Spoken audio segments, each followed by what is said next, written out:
Ellis Ross, you're an Indigenous leader.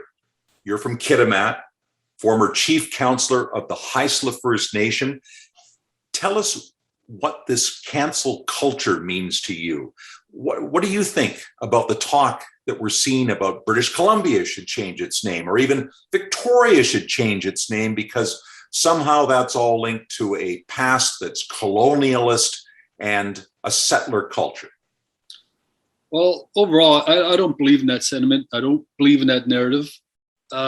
Reconciliation actually talks about the idea of two societies coming back together, for the better of both parties. And canceling culture, when Canada as a young country itself really has no culture. You're trying to develop as we speak. And I've always said that if you're going to talk about culture, don't tear it down, don't tear it apart. History is what it is, but add to it. Add to some of the things that you're seeing and reading, whether you're talking about a statue or what's being taught in our schools or out in the general public. You don't have to tear apart your culture, your history, but add the components that you think are really important that actually contextualize what really happened to not only to Aboriginals, but the Asians, the Indo-Canadians, to Irish Canadians. Use that as an example to show the hardships of what it means to be a young country. I don't think there's a lot of pushback on things like changing the Queen Charlotte Islands to Haida Gwaii, and people seem quite comfortable to refer to Georgia Strait now as the Salish Sea. I don't think that there's a massive pushback on some of these ideas. There's, I think, a real openness to trying to include more First Nations reference and culture.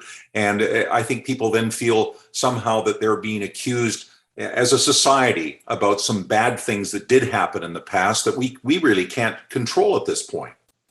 Yeah, but you know what? In my perspective, I'm really grateful for the life that I've been able to achieve in BC. And when I'm looking at these kinds of issues, like changing in BC, for example, we've got much bigger fish to fry. We've got forest fires that are burning up the interior of BC. We've got the unaffordability of millennials trying to buy their first home. We've got so many different issues at our doorstep. Why are we allowing ourselves to be distracted with these political causes? I'm not going to take my eye off the ball in this respect. I think, I've had a great life in BC, even though I struggled. But I also want to make sure that life is even better for our future British Columbians. So I just think that the name change and all this other stuff, the distractions, that might work for other politicians for a vote.